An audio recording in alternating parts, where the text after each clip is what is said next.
La diabetes es una enfermedad metabólica crónica caracterizada por el aumento anormal de la glucosa en la sangre, llamado hiperglucemia, debido a las alteraciones de la producción o acción de la insulina, que es la hormona encargada de permitir que la glucosa entre a las células para obtener energía.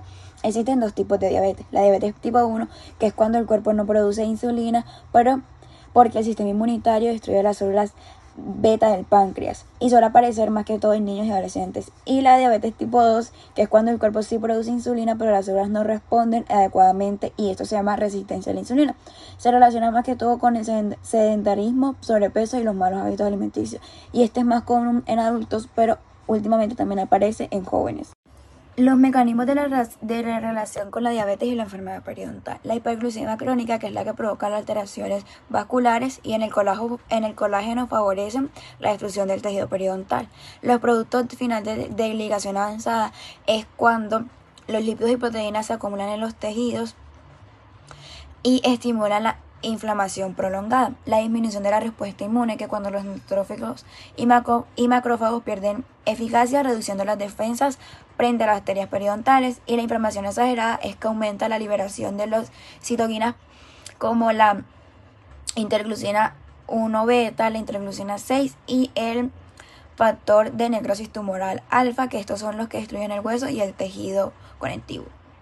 Las consecuencias clínicas de los pacientes diabéticos es que hay una mayor pérdida de inserción y resorción ósea, retraso en la cicatrización tras procedimientos periodontales, mayor profundidad de las fosas periodontales y movilidad dental, y menor respuesta en el tratamiento periodontal si la glucosa no está bien controlada. Y esto es un caso clínico de un paciente de 22 años con diabetes tipo 1 mal controlada y periodontitis graves. Se pudo observar inflamación generalizada, una anatomía gingival anormal debido a la destrucción tisular, recesión gingival, edema e inflamación, además de un sangrado espontáneo y abundante placa bacteriana.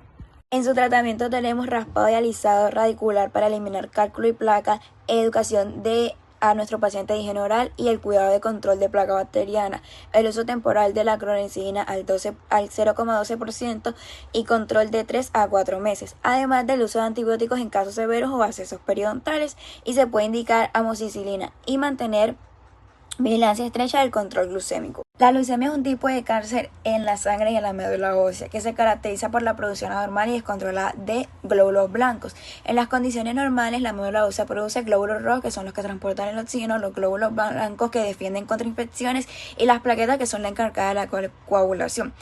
Pero en la leucemia, la célula madre ósea sufre una mutación genética, lo que provoca producción excesiva y descontrolada de glóbulos blancos anormales. Estas células no maduran correctamente y no funcionan bien, además de que al multiplicarse invaden la médula ósea e impiden la formación anormal de glóbulos rojos y las plaquetas. La leucemia y la enfermedad periodontal. En la inmunosupresión sabemos que estos pacientes con leucemia tienen el sistema inmunológico debilitado. Hay una disminución en la cantidad y funcionalidad de los leucocitos, lo que hace que el cuerpo no pueda controlar adecuadamente las bacterias de la plaga. Por eso las infecciones periodontales progresan más rápido y se vuelven más graves, incluso sin poca acumulación de placa bacteriana. Hay una disminución de número de plaquetas, que estas son las células responsables de la coagulación, y este es otro problema frecuente de la trombocitopenia. Cuando hay pocas plaquetas, el paciente puede presentar sangrado gingival espontáneo sin necesidad de cepillado o presencia de placa. Y la encía puede sangrar fácilmente al mínimo contacto. En la leucemia hay una disminución de los glóbulos rojos, lo que reduce el transporte de oxígeno, y la anemia es un signo común de estos pacientes, lo que provoca menos oxigenación en los tejidos periodontales, y esto va a retrasar la cicatrización. Además de que los pacientes en tratamiento de quimioterapia también pueden desarrollar mucositis, ulceraciones y gingivitis severa. Estas lesiones son dolorosas y agravan la inflamación existente, además de que la quimioterapia reduce aún más las defensas. Entre sus manifestaciones tenemos encías agrandadas, esponjosas y de color rojo oscuro, sangrado espontáneo o excesivo, úlceras y dolor gingival, además de infecciones periodontales severas y de rápida progresión.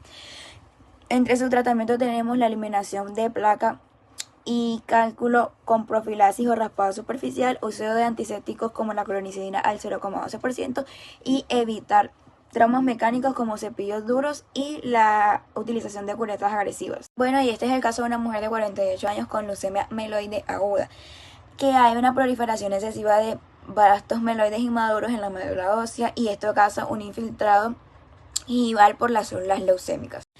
Bueno, el tabaquismo es uno de los factores de riesgo modificables en la enfermedad periodontal. Los fumadores tienen de 2 a 6 veces más riesgo de desarrollar periodontitis severa. Bueno, entre sus componentes tenemos que la nicotina es un alcaloide responsable que provoca la vasoconstricción y afecta la circulación sanguínea de los tejidos periodontales. El monóxido de carbono es un gas tóxico que reduce la capacidad de transporte de oxígeno en la sangre, afectando la oxigenación de los tejidos. Y el alquitrán, que es la mezcla de sustancias químicas, lo que hace que se provoque una formación de placa bacteriana mayor y manchas en los dientes. ¿Cómo afecta esta al periodonto? En sus efectos inmunológicos tenemos que el tabaquismo suprime el sistema inmunitario local y disminuye la función de los neutrófilos, que son las células encargadas de eliminar las bacterias. Reduce la producción de anticuerpos en la saliva y aumenta la liberación de citoquinas proinflamatorias. Entre sus efectos microbianos tenemos que el tabaco rompe el equilibrio natural entre las bacterias buenas y las potencialmente patógenas, haciendo que haya una disbiosis. Disminuye la cantidad de bacterias comensales beneficiosas como las Streptococcus sanguinis y aumenta el crecimiento de bacterias gram negativas asociadas con la enfermedad periodontal como la porfinomonas gingivales. Además, se dice que puede haber una reversibilidad parcial si el paciente deja de fumar, el flujo sanguíneo y la respuesta inmune mejora progresivamente, disminuyendo la presencia de bacterias patógenas y mejora la respuesta al tratamiento periodontal, aunque en algunos daños como la pérdida ósea severa, estos pueden llegar a ser irreversibles. En sus efectos clínicos tenemos que las encías se vuelven pálidas y fibrosas, menor sangrado en sondaje aunque exista destrucción ósea avanzada, mayor profundidad de las bolsas periodontales, movilidad dental y pérdida de inserción, además de que el diagnóstico puede ser peor a largo plazo. El embarazo y la enfermedad periodontal. Sabemos que durante el embarazo nosotras las mujeres nos aumentan las hormonas mucho y especialmente la progesterona y los estrógenos. Estas hormonas hacen que la encía tenga más flujo sanguíneo y se vuelva más sensible ante la placa. Por esto, aunque haya poca placa bacteriana, la encía se inflama y sangra con facilidad. Se ve más roja e hinchada y esto lo podemos llamar gingivitis del embarazo y suele aparecer sobre todo en el segundo y en el tercer trimestre. Además de que va a haber una respuesta inflamatoria aumentada. Como el sistema inmunológico va a cambiar, se vuelve más propenso a la inflamación. Las bacterias de la boca se modifican y sobre todo crece la portoidea intermedia que se aprovecha de estas hormonas como fuente de crecimiento y esto puede agravar la periodontitis ya preexistente o hacer que avance más rápido una gingivitis. Las progalstalinas y la enfermedad periodontal. Estas son sustancias químicas que produce nuestro cuerpo a partir de los ácidos grasos. Actúan como mensajeros inflamatorios y participan en muchos procesos como la respuesta a inflamación, hinchazón, dolor y enrojecimiento, contracción del músculo uterino durante el parto y la regulación del flujo sanguíneo y la coagulación. Cuando hay inflamación en las encías, las bacterias del biofilm se activan y las células de defensa y estas liberan progalstalina junto a citoquinas proinflamatorias. La PGE es una de las más importantes porque estimula la relación del hueso óseo, del hueso alveolar y aumenta la vasodilatación, haciendo que la inflamación se intensifique, además del sangrado y el dolor. Durante el embarazo, la PGE también se produce en el útero y en la placenta, donde estimula la contracción del útero y participan en el trabajo de parto. Sin embargo, cuando hay una inflamación o infección en otro lado, en este caso en las encías, la progalstalina puede pasar a la sangre y llegar al útero. Y esto puede hacer que se estimule el bajo peso al nacer, la preeclampsia y el parto prematuro. Entre sus manifestaciones clínicas tenemos la gingivitis, especialmente en el segundo y en el tercer trimestre, el edema en las encías sangrantes, blandas y a veces dolorosas, además del sangrado espontáneo o al cepillado, y el famoso epilus del embarazo, que es una lesión benigna en la encía que aparece durante el embarazo producida por una respuesta inflamatoria exagerada del tejido gingival ante la placa bacteriana o trauma local o irritante. Y esta es potenciada especialmente por las hormonas, que en este caso serían los estrógenos y progesteronas. Entre sus tratamientos tenemos que la profilaxis y la reserva radicular si hay bolsas periodontales. Hay que hacerlo mejor entre la semana 18 a 24 porque es la etapa más estable del embarazo. Además del analgésico de la lesión y antibióticos si es estrictamente necesario y tiene que tener el aval médico. Evitar las transglicininas porque estas van a manchar los dientes del feto y además de tener un control cada mes o de 6 a 8 semanas. Evitar traumas locales. Observar la evolución ya que muchas lesiones como el ictus de embarazo debe desaparecer después del parto, y si llega a volver a aparecer se hace una extirpación definitiva. Buenas, mi nombre es Adrián Mendoza y hoy vengo a hablarles sobre el agrandamiento gingival inducido por fármacos. Esto es un proceso de agrandamiento que se da debido a fármacos como antiepilépticos y bloqueadores de calcio. Esto se da más por el efecto de los fármacos que por un proceso inflamatorio. La encía presenta signos como lobulaciones en las encías, encía rosada y muy pálida y con textura firme, sin sangrado. Pero podría haber sangrado si hay una segunda inflamación inducida por placa.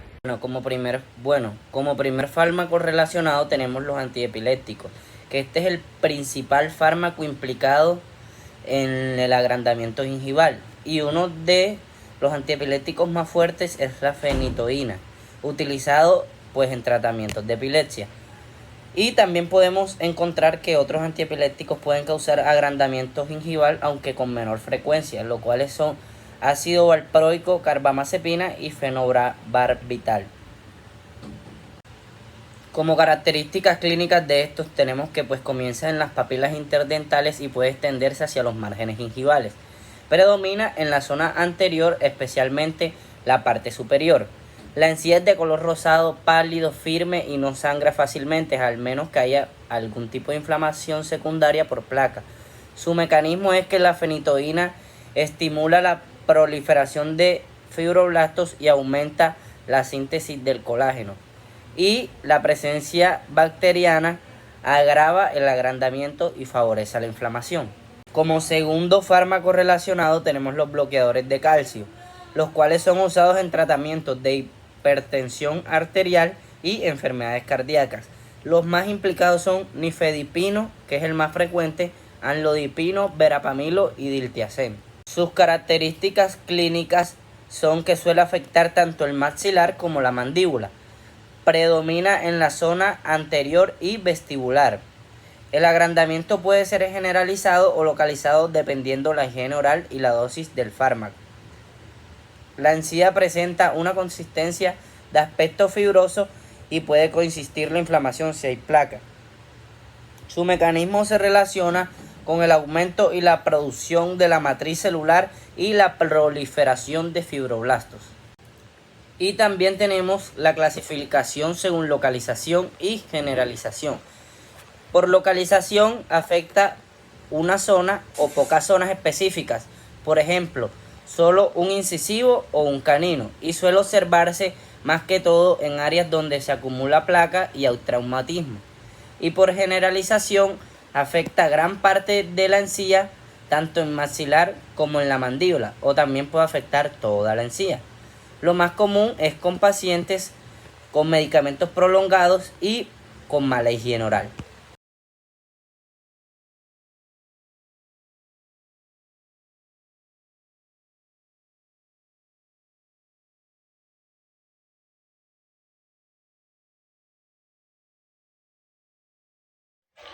Hola, mi nombre es Keider Gómez y yo les hablaré sobre la artritis reumatoidea. En la enfermedad periodontal, la inflamación del cuerpo hace que el sistema inmunológico libere sustancias que destruyen las encías y el hueso alveolar. Por eso el paciente puede presentar sangrado, retracción de encía, movilidad dental y pérdida del diente.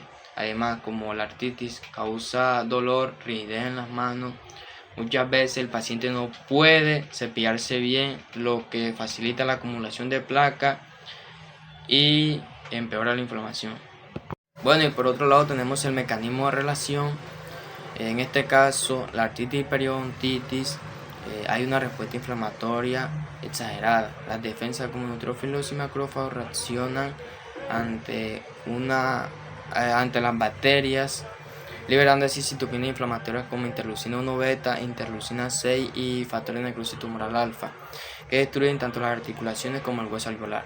Esto activa a los osteoclastos, las células que reabsorben hueso, generando pérdida ósea. También se producen los autoanticuerpos, como el factor que mantiene el factor reumatoide, que mantienen la inflamación constante, creando un círculo vicioso entre la articulación y lo que es la enfermedad periodontal.